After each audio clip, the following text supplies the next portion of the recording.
Greetings all, and welcome to Margin Call, the podcast and editorial meeting for Quest On Media. I'm your host, Russell Morse. Welcome, everybody. Tonight's episode was inspired by a Facebook post from an old friend of ours, Jamilah, that started off as a regular Facebook post about student loans and the fact that she paid off her student loans, which is remarkable enough and certainly worthy of a Facebook post. And then it took a few interesting twists and turns, so much so that we approached her about publishing it on the site. And by the time you hear this, it will actually be on the site. So I encourage you all to go read the whole piece. But I'll read a little bit of it just so you can get a sense of what I mean by twists and turns. And then I'll introduce our guests. So this comes close to the end of Jamilah's piece. And this is actually where we got the idea for the headline. The headline for the piece is, I wish we talked about money more often. I wish we talked about money more often. The way it dictates our decisions and social networks, the way it keeps us up at night, the way it gets us up in the morning, the way it becomes a weapon that we use against the people we love and against ourselves. I'm grateful and I'm scared and I have no idea what I'm doing. I may not have grown up in a family that talked to me about investing and high yield savings accounts, but I did have a mama and aunties and a granny and a gunkle who taught me that I deserve nice things, that it's okay to treat myself, and that no one else can dictate my worth. Those are the last two paragraphs in the piece. They're beautifully written because Jamilah is a great writer, but they're also profound. So before I go any further, I want to introduce everybody who's here tonight. Of course, Jamilah King is here. That's her piece and her words that you just heard. It's always a pleasure to have her on the show or involved in any way. Amelia is back after a long hiatus. We were very sad. Amelia was in Los Angeles. Then Amelia was busy. Then Amelia was too cool for us. Now she's back. She's always too cool for us. Let's be real. That's true. Even if she's here, she's too cool for us. And of course, as always, our producer keeps us sounding good, Iming Piancé. Welcome, everybody. Thanks to everybody for being here. Jamilah, obviously, I'm going to start with you because it's your piece that prompted this conversation. But I guess I'm curious about how you made the decision to just start being so honest about this. I mean, it's very easy to say, hey, I paid off my student loans. Like, I'm starting to be an adult and I'm being serious and I want to share that with the world. But it took a couple twists and turns here and it took a lot of rigorous honesty and you revealed a lot about yourself. Can you tell me a little bit about that and where that came from for you? Yeah. So as most, emo Facebook posts go, I was in a space. Yeah. I've been paying back my student loans for like 12 years. And I think that I was in a place where I just wanted to, I've seen people talk a lot about paying off their student loans or whatever, or buying houses, or they, talk about these really incredible life milestones and they just don't give any context. They're just like, hey, I did the thing. Celebrate me. And kind of implicit in that for me, every time I'd see something like that, it would kind of be like, why can't you do the thing, right? Like, what are the things that are holding you back from doing the thing? And so I've been thinking a lot about money. I've been talking a lot to friends about money. I feel like I'm at a moment where I actually just come back from visiting a friend who grew up in San Francisco, who now lives in Atlanta and bought a house. And, I've just been having these really frank conversations with people about what they're doing, how they're doing it. And, a lot of the things that people don't often say are the things that I'm most interested in, right? Like, so when you hear people buying houses or buying cars, they don't tell you that their parents gave them the down payments. They don't tell you that they got an inheritance. They don't tell you a whole bunch of things. Instead, they're like, why can't you do this thing? So yeah, I was just really in a space. I was emotional. I actually didn't realize that I'd paid off my student loans because they were just like automatically coming out of my account. And then I got paid and I was like, wait, why do I have more money? Oh, that's how you found out. You mean like confetti and balloons didn't just fall from the sky? No, they didn't have like a parade for you. You were just like, oh, wait, I have extra money this month. Something must be wrong. It was so random. And then so I went back into Navient and then I looked at it and it was done. And it was so uneventful. It was like, like this thing that I dictated so many choices that I've made since I graduated college was really just kind of a letdown a little bit. Like I don't a little anticlimactic. Like you wanted totally the balloons and the confetti. Yeah, exactly. Exactly. Yeah. I mean, I'm particularly struck by the way that you talk in a realistic way about like where help comes from. Like, I think sometimes I have an understanding that's really misguided sometimes, that there's like a binary, right? That there's just like, there are rich people and their families do everything for them over here. And then there's poor people over here, and we have to just like scrape and it's all on us, right? But there's really such a richer and broader spectrum of like accomplishment and survival. And I know for me personally, kind of like you said, we become very caught up in our own mythology, and just because part of my story was like, oh, I'm a formerly incarcerated person and I didn't have certain relationships with my family or certain supports, I felt like that had to be my story all the way through. And then when I did have family support, or when I did reconcile with certain family members, I was like kind of ashamed of that. It was like, like my mother and I started to have a good relationship, and she was very supportive of education. So she wanted to help me out. And instead of just thinking like, oh, that's a nice thing for our relationship and that's a nice thing for me in my life, I was kind of like embarrassed because it didn't match up with why, it was so important for me to be a person who's kind of perennially struggling, and you talk about that in your piece, which is like, oh yeah, like I was able to do this because I lived with my mom for this period of time. And then, some of this for you was a little bit of tragedy, right? Like you lost your father and there was a small amount of money, I just, that honesty, I think, was just very bracing for me, probably because I've had such a difficult time reconciling those things where it's like, oh, my identity is a person who's like struggled and done things for himself, but it's like, there's a lot more to the story than that, and there are people who helped along the way.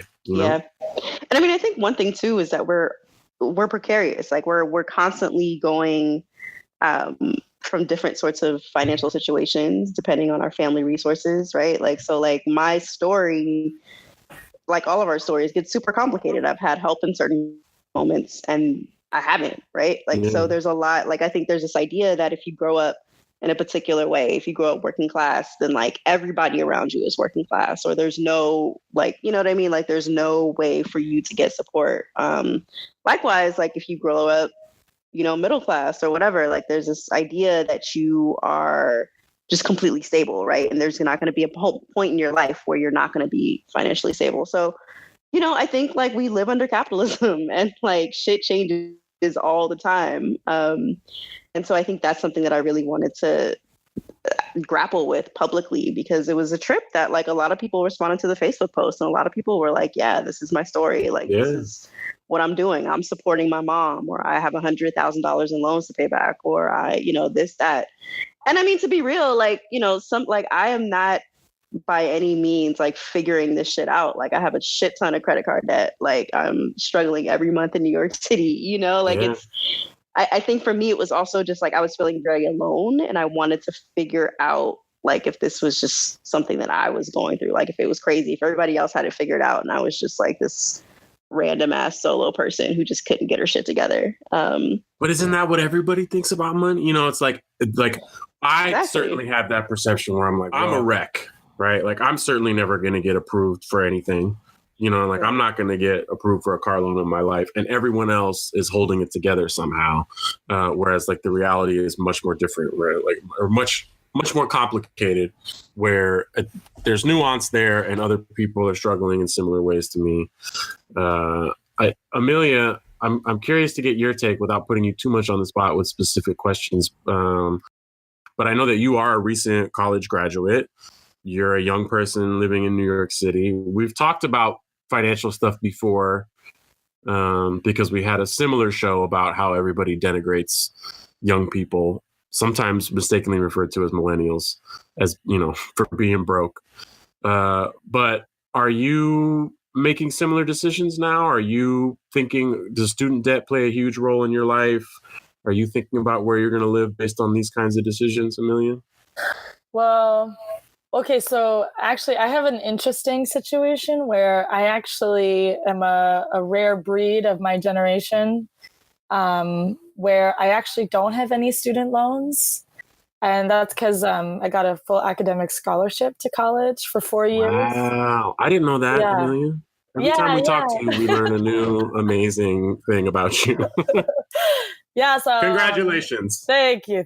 So Antioch, they gave me a full ride for 4 years. I still had to pay like room and board, but obviously that's nowhere near what people, usually people who graduate from college are like $250,000 in debt. And that's like the kind of expected result. But living in New York, definitely. And I work at a nonprofit, so I get a nonprofit pay, which anyone can imagine.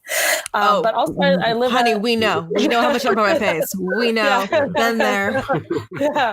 But also I live with my mom, so, and to be honest, like, all my sisters and I we get tremendous support from our mom. But, ideally, honestly, like my girlfriend lives in LA, and either I could go to LA and live with her and, live in an apartment, or my mom's actually moving out. So I'm like, you could just move here.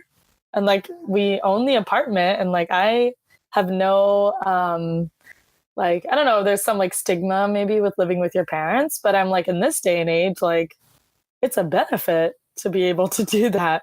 Well, the real question is, how does your girlfriend feel about living with your mom? You might have been. Well, no, my mom's leaving, actually. My mom's moving out. She's moving back to San Francisco. And what's crazy is we still own the apartment that we have in San Francisco, like across the street from Japantown, because my mom bought it in like the 1980s. Wow. Safeway Apartments? Right, yeah. No, it's literally right there. Yeah, that's the apartment we have. So it's right in St. Francis Square. So I grew up there. And so like my mom the other day was like, I don't know, maybe I should sell it. And I was like, don't. Yeah, that would be insane. Do not. That cannot be a thought. I'm so sorry, but you have to keep that apartment forever. And then, this one's also a co-op owned apartment. So for me, I would prefer to like live in one of those two places, but especially since we've already determined that Los Angeles has murder vibes. It has total murder vibes. Just so you guys know, before we came in here, since we were the ones in the other chat room and it was just the two of us, I was just like, oh yeah, how was your trip to LA? She's like, oh, I like LA, but it just is, it's like at night it has like, and she kind of trailed off and I was like, murder vibes. Because it's true, man. Like LA at night is just real murdery. It's like the only word I can come up with. It just feels like so like eerie. Like I just felt when I was out there, I was like, man, like I don't want to be outside right now. I don't even fully feel protected in the home, but like definitely more than if I was outside. I'm not feeling that. But at the same time, so also one thing that I have been thinking about is getting a credit card. And it's a trap. It's a trap. Don't do it. They have you for life every month. Don't do it. It's a trap. It's a fucking trap. Is I've been like so nervous, and I've been going like back and forth because I'm part of a credit union for my debit card, and I love credit unions, but at the same time, it's like if I want to think about getting a home, or if I want to think about like even renting a place, or like doing anything ever, I have to get a credit card, like. You mean for establishing credit? So you're getting a credit card the way a responsible person does, not because you're like, oh my God, I really want to get this leather jacket. I wonder if I can. No. Okay. I just want to establish credit, but I'm in so much fear of like not having good credit, or like something happening that I've hesitated to just get a credit card because I'm like, well, fuck, like if I get one and then I miss a couple payments, or if something happens, I don't know. And then I have like terrible credit. And then for the I'm like, then like trapped and like, I mean, I will only share my experience, which was for the majority of my adulthood, I made the most terrible financial decisions that any person can make, right? If I like didn't pay my power bill for like a couple months and the balance was like a few $100s, I was like, I'm going to move and never pay that bill and just like disappear and think they wouldn't find me until like mail started showing up, or if I had any other kind of debt, or like I just never looked into anything. I never imagined paying anything back. I had like, ambulance ride bills that I won't go into details about that I just like completely ignored. Emergency room. I was just like, had like a 100% ostrich attitude about it. Like anytime it was possible for me to like borrow, I just like made terrible, terrible, terrible decisions. And I assumed that meant that for the rest of my life, I was just going to be one of those people that just like never, ever had any credit and just like always had to, sublet an apartment or like buy a car in cash from a friend for $800, and just in this past year, I mean, I've started making better decisions in general over the past few years, but this just in the past year is the first time I've ever been like, you know what? Let me get my head out of the sand. Like, let me see what the damage really is. Like, let me look at my credit report. Like, what does that look like? Does an alarm go off when I check my credit? You know what I mean? Like, is there a siren somewhere? And it wasn't because first of all, I always thought this was a myth, but like a lot of stuff does go away after a certain amount of time, right? It doesn't follow you forever. That's not true of student debt, but a lot of the stuff that I did that was really ill-advised about like not paying like power bills and stuff like that, that stuff was gone. And I realized like there is such a thing as rebuilding credit, and I got a credit card, used it, paid it off, used one to pay down the rest of the balance. And now it's like, it feels like a manageable thing. Whereas like for years and years, I just assumed it was like a tire fire that was never going to end. And I just had to like accept that it was a part of my life. But here you are, a young person, but a responsible adult, like saying like, maybe I should get a credit card to develop my credit. And I'm like that. I feel like, wow, that would have been a great way for me to approach building credit at, whatever age. I agree. There are a lot of like traps associated with credit, but if you're approaching it that way, that's exactly what you have to do. You kind of don't have a choice to establish credit without using a credit card. And if you already know, like, keep it at 33% of the balance and make the payments every month, then yeah, it doesn't have to. It's only a trap if like you're kind of making bad decisions, right? In my opinion. Go ahead. No, I was just gonna say that like so much of money and how we spend it is tied to emotions. Right. And how you feel about yourself, right, Russell? So like when you were making those decisions, you were in a certain place where you were just like, I don't give a fuck. And that was a very emotional decision. Like for me, I got into a shit ton of credit card debt right after me and my ex split up. And like I was in New York City on my own for the first time. And I just gave myself license to do whatever. I was like, yo, I want 3 pairs of Air Maxes in different colors. I'm going to do that. I'm going to get a fucking Apple Watch. I'm like just all these little tiny decisions that were driven by impulse or driven by depression or heartbreak or whatever, right? Like, so, we can want to be as responsible as possible, but I think the thing with credit cards and money in general is that so much of it is about emotion. Absolutely. Right. And so much to it, like okay, so my thinking of getting a credit card and then I want to establish credit, and it's interesting because also so much of my trustworthiness is connected to that, right? Like no one's going to trust to give me something if I don't have a credit score or have developed any credit. Like I can't just rent someplace or, like even renting a car. I think anyway, but I'm 24. I need to, but I want to start doing these things. So, for me, I thought, okay, I'll just have like a $500 limit, like very, very small.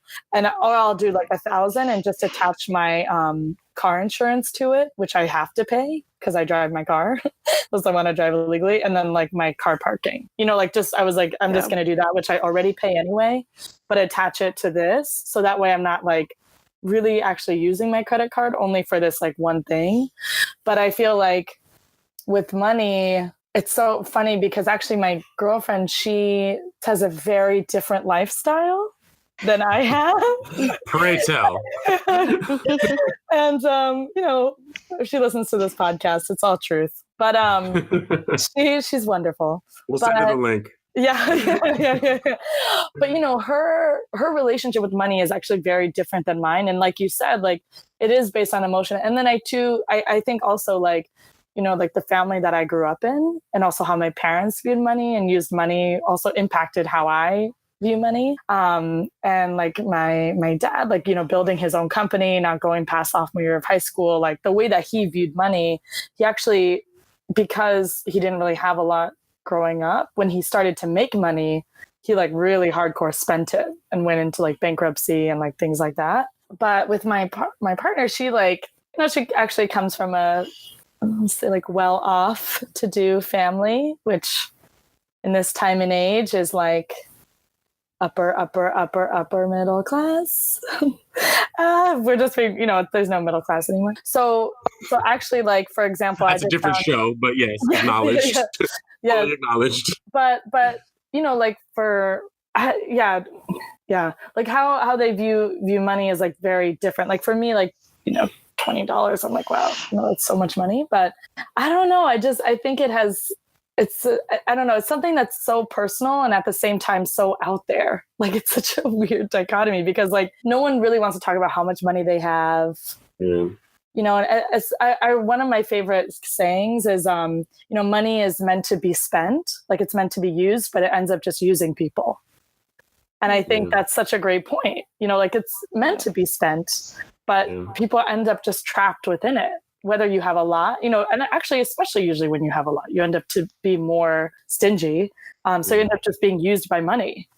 So it's like, how do you find that balance? How do you spend it in a sense, which is meant to be spent? If everyone held on to their money, we'd have no economy. Like it needs to be spent and enjoy.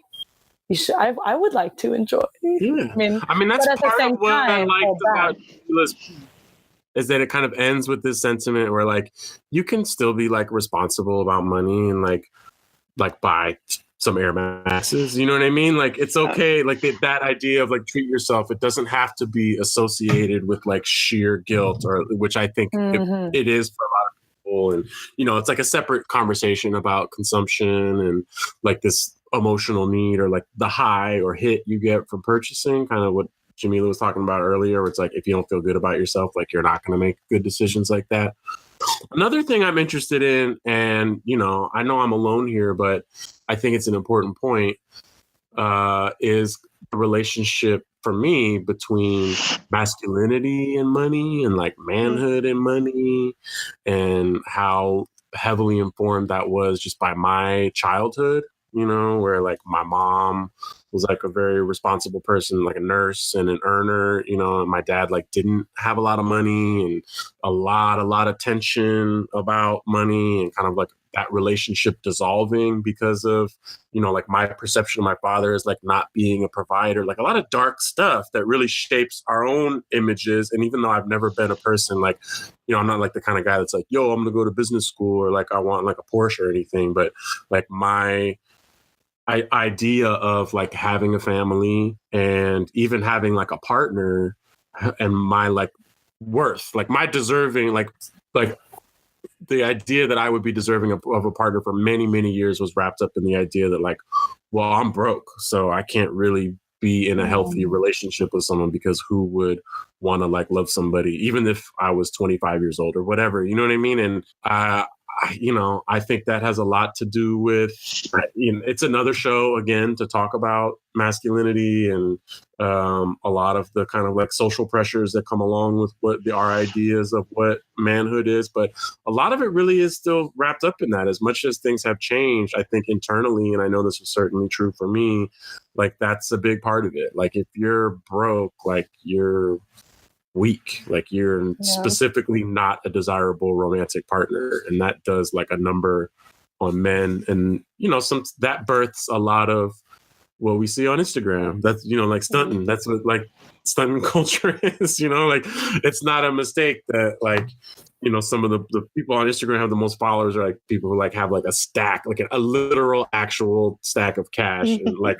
and they're, like, holding it next to their head while they talk to the Instagram camera, even if, I think I saw the meme that was like, stop getting your rent money in cash so that you can make an Instagram video. You know what I mean? Like, and I was like, oh yeah, that is where that comes from. Like, people have, like, $1,200. So if you get, like, a couple hundreds on top and then, like, some 20s, you really could make a video where it looks like, wow, that person is like, nah, dude, like, go pay your bills, and then make a video about what's left over.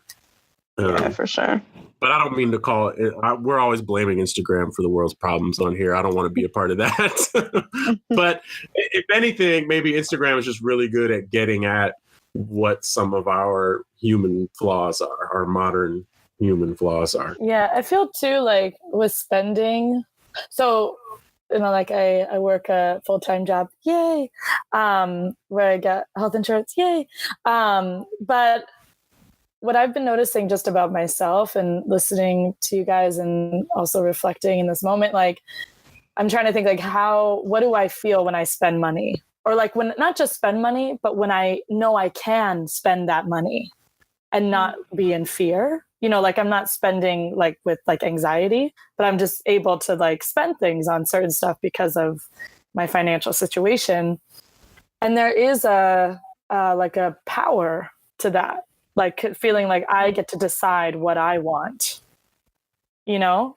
And like that, not like in a narcissistic way. I'm not like, oh, I get to decide, you know, like Amazon, like not like that, but just like being like, wow, like I want this and I can buy it and I don't have to feel afraid. Like there's a strong sense of power in that, not negative, but I think it's interesting. I just wanted to put that out there. But no, I think that's totally legit, and I think it's very similar to what Jamilah was saying earlier about the emotional part, about like you're not feeling so hot, and it's like, well, I can get an Apple Watch, I'll pay it off later. What were you going to say, Jamilah? Yeah, no, I've been doing some research, and it's interesting. So there's this whole world of Debtors Anonymous, DA, which is very similar to AA, NA, all these other meetings. And it's really helping folks work through addiction around compulsive spending. And so they have these statistics around like 90% of the people who participate in DA are women.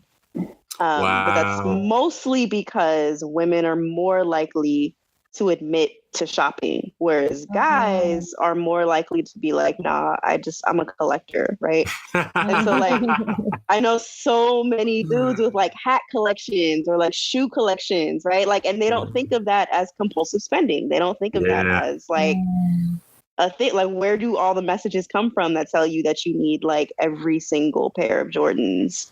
Right. You know what I mean? Like in all these different colors.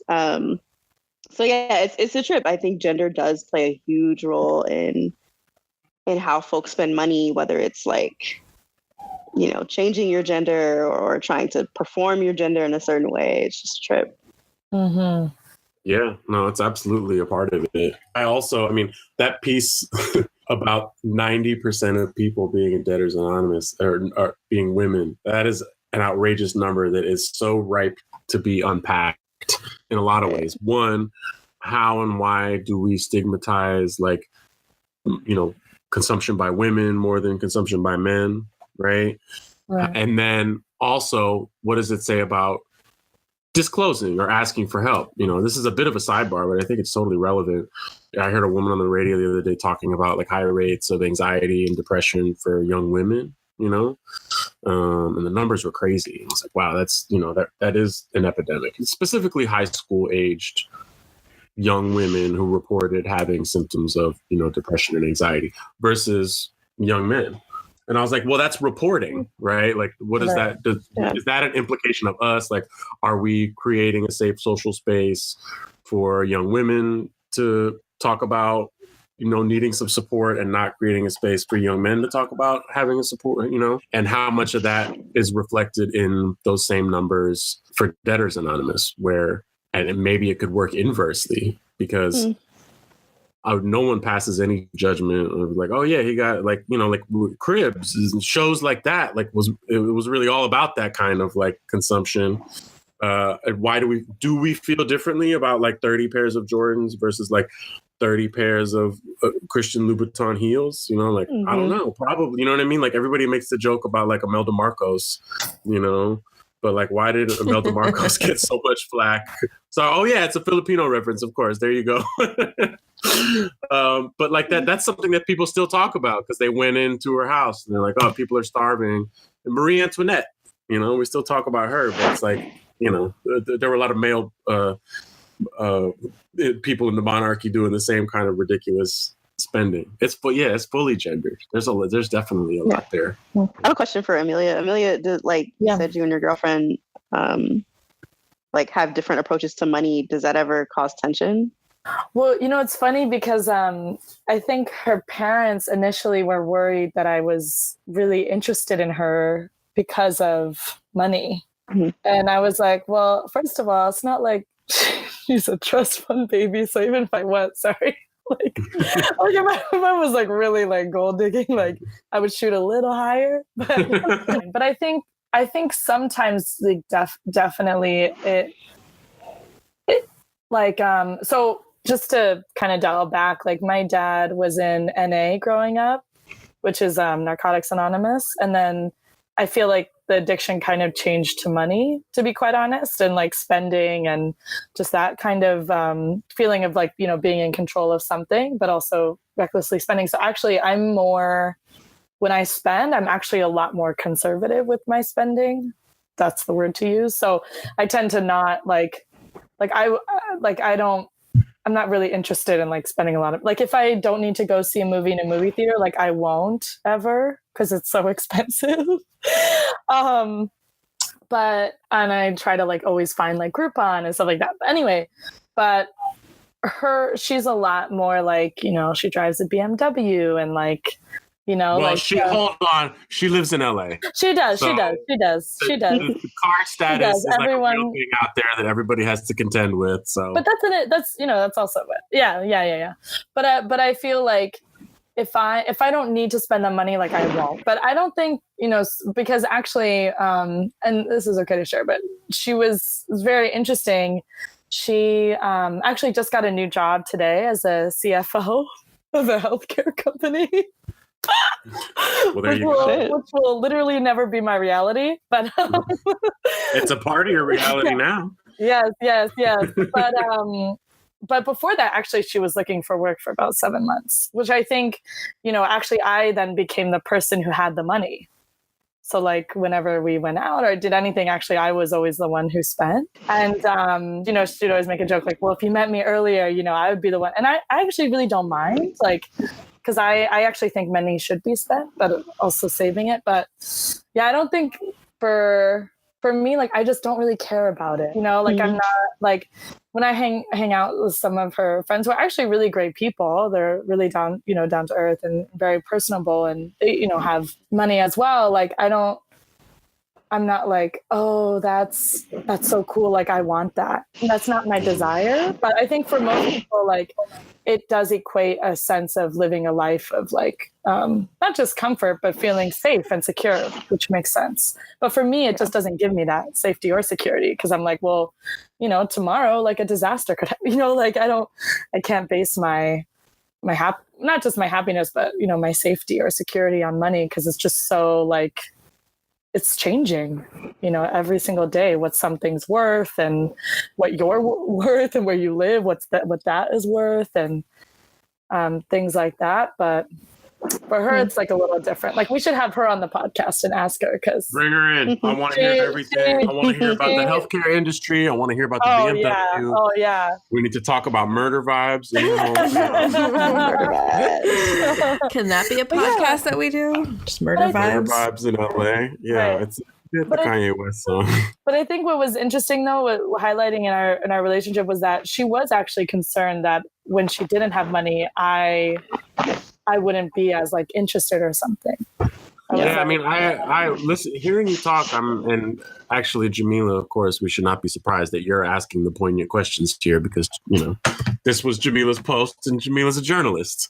But yes, of course, money differences cause tension in relationships. I'm looking back now on a relationship I was in years ago with someone whose family was, you know, successful, not like shockingly wealthy.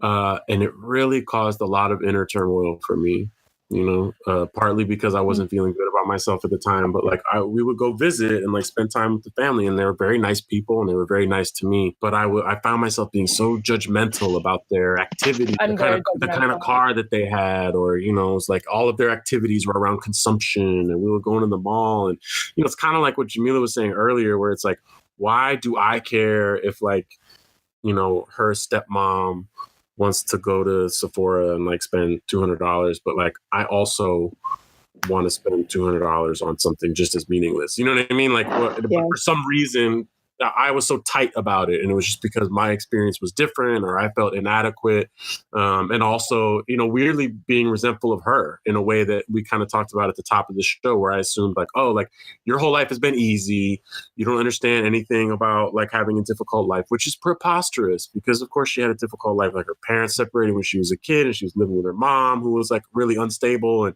gave her a lot of insecurity about money. And that's partly why I was so struck by your story. There are not a lot of entry points for these conversations, Yeah. There's no easy way to bring it up. I mean, it's like there are a lot of topics that are difficult to talk about. You talk about like sexual intimacy or something, but like, there's still like a place for that, I would say, before there is a place to talk about like if you're with your partner, hey, here's how I feel about intimacy, whatever. That's a conversation to have. But like, when are you going to say like, hey, so we're pretty broke and this apartment's tiny. Like, what are we going to do about it? Because that's like, you're immediately implicated. You know what I mean? Like, and it's like partly because I'm defensive or because I got my own stuff to work out, but it's just such a hard conversation to have. Yeah, that's a really great. Oh, sorry, Jamilah. No, I was just gonna say, like, I wrote the post like a week after I got back from vacation with my girlfriend's parents, and it was a trip because they are. So my girlfriend's like super intense with money. Like she grew up pretty like upper middle class, but like her parents are both immigrants and they both fled like dictatorships to come to the U.S. And then they became doctors, and so like. She has this really insane sort of relationship with money where like she has it, but it's always very tenuous. And so she does it like, she'll get an unlimited Metro card and she'll literally log every time that she uses it to make sure that she's getting her money's worth. And I'm just like, yo, that's intense. Wow. But we were in Florida with her parents, and it was just a trip because like they went grocery shopping. They bought all the food and brought it to where we were staying, and we just ate in the house the entire time. We didn't go out to eat at all. Like when we were finished with things, they like washed out a bottle and like put stuff, like just shit like that, where like if my family went on vacation, which we don't, but if we ever did, it'd be like, yo, let's go to fucking whatever, like, yeah. So it's just a weird, like, I can try to like theorize all my thoughts about like how trauma informs how we think about money and longevity, right? Like if you grow up in a community where folks are just like, shit happens really quickly and I don't feel any safety or stability, then yeah, they're going to be like, fuck it, money is made to be spent. When you got it, spend it, Yeah. That's a pretty profound insight and actually sheds a lot of light on this family that I'd spent time with that I was just talking about. Her dad was from Pakistan, and again, a very successful guy. There's one detail that blew my mind, but also like is very, very profound and telling. That like a cultural tradition that they have, like like nice cars in the garage. But if you're like throwing away like a piece of bread, right? Like nobody ate it or it got stale or something, you have to kiss it first, right? Because it's like it's like it has to be like a little bit ceremonial because it's wasteful. And it's like, these are, as long as he's been successful, there's still a part of him that like came from a place where it was insane to think about throwing away a piece of bread. Do you know what I mean? Like, so, and then now I have to think about where here I am passing judgment on someone who's like successful and living a nice life in the DC suburbs, who's also probably wrestling with crazy identity stuff about like, wow, like this is what I came from when we were thinking about not having enough food to eat, and like this is still with me, the ceremonial nature of like potentially wasting food. I think that's so I think this is really interesting though, because when I think of my dad, like so he came to the States, I think when he was like 6 or something, from Nicaragua. And in Nicaragua at that time, there were like a revolution after revolution after revolution, and my abuelita first came to San Francisco when she was like in her 20s. But I feel like my dad actually went the exact opposite. Like rather than being like very meticulous about money, I feel like he took the like other side of that reality, which is like, you're not going to witness, any sort of, I think it had actually a lot to do with masculinity, but, you're not going to perceive any sort of weakness via my social status. Yeah. And so I remember one experience that I had that like literally will never leave my mind. I went to like a Waldorf school in San Francisco, which was really nice. And of course, like all my classmates lived in Pacific Heights, and no, I definitely did not live in Pacific Heights. But I had one experience that I felt so uncomfortable. And I think this has really impacted how I feel in spaces of wealth, which is I always feel uncomfortable, especially with my girlfriend's friends. Like I have a lot of invisible eye rolling that happens because I just feel like, man, I'm so sorry, but y'all like do not like, they do like jet sharing, like private jet sharing. Like that's like a part of their reality. And like, I didn't even know that existed, just things that like, I just never. So yeah. But anyway, a friend of mine from school invited me to her like family's country club. And so like not ever experiencing that, I didn't know that rich people don't dress nice. Usually they wear like t-shirts and like jeans, like they don't like when they show up places. Yeah. And their jeans are $100, but like, nothing comes off as like, look how much money I have, but as someone who definitely did not come from that, and my dad wanting to make sure that everyone knew that we didn't count, like we had money, he bought me a Barney's dress. I was like, so that you would look good, right? So you could go to the country club and be look good and be like everyone else. And I'd show up, and actually my friend was like, oh my God, change out of that. Like, here are some jeans, some like True Religion jeans, which I'm sure were like $80. And like, here's a t-shirt, and like change it to this, like, don't wear that in there. And I just like, in that moment, I was just like, wow, like, and that dress, I remember the price tag on that dress, because I just remember thinking like, this is so expensive. It was $365. Like, wow. I remember how much money that was, but and I know, I'm sure my dad was coming from a place of like sincerity. I don't think he was trying to play any game, like he's he was looking out for you. He was, he wanted to make sure that you had what you needed to go there in his estimation. That's I think a good parental instinct. Yeah.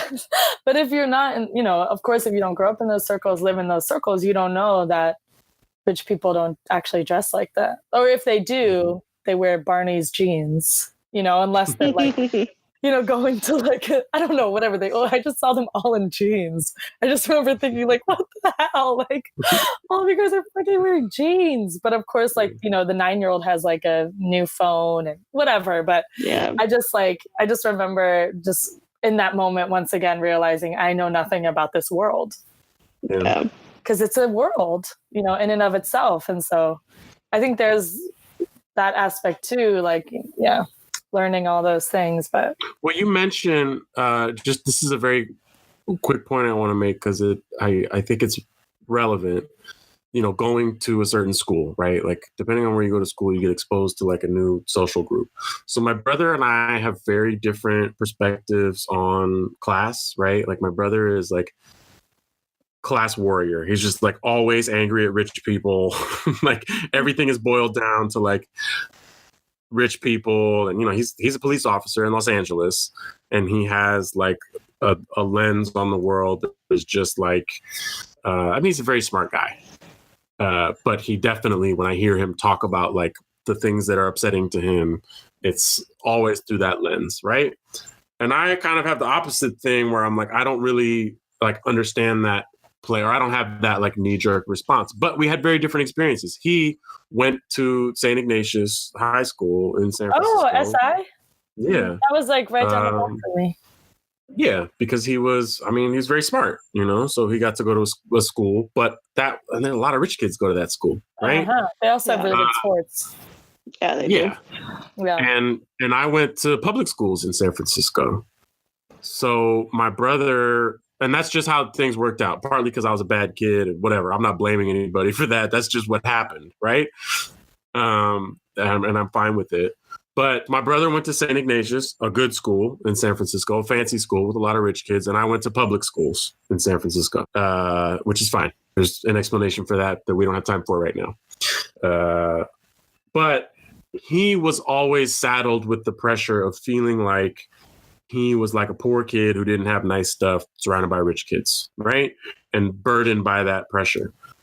And I had the inverse thing where I felt like I was like this privileged kid surrounded by people, you know what I'm saying? Like, because I was going to public schools in San Francisco. So even though we had exactly the same experience, his memory of it was of deprivation, right? That we grew up and we didn't have things and it was embarrassing, like how poor we were. And I feel like, oh, we had a lot, but that's because I was informed by my social group. He was going to visit his friends and he was like, oh my God, this is a beautiful fancy house. And like, I would go to visit my friends and be like, oh, this is not a beautiful and fancy house, and kind of make me feel grateful or put my own experience in perspective, which I also think is a big part. But I thought of that because you mentioned going to Waldorf and being exposed to a whole different social strata. My sisters went to Hamlin too. I remember one time one of the girls from Hamlin came over to our house and I think I was 3. So I'm recalling the story on behalf of my sister. You know, my mom made like queso frito and like plátanos, and they were like, oh, what is that? Like they were making fun of, and then actually in school, like told a bunch of her classmates. Also, Hamlin is like an all-girls rich school, and it sounds like it's from hell. But like told all her classmates. Shout out to Hamlin. Yeah, shout out to Hamlin. But she told all my sister's classmates like, oh, Kadi lives in like this like a apartment the size of like my room. Just something like just so hurtful. Yeah, man, kids are mean. Kids are hella mean. Yeah. Kids are mean. Yeah, they get meaner as they get older. Why are they mean, man? But anyway, yeah, even the food you eat, Yeah, we're going to ridicule each other no matter what it is. You know what I mean?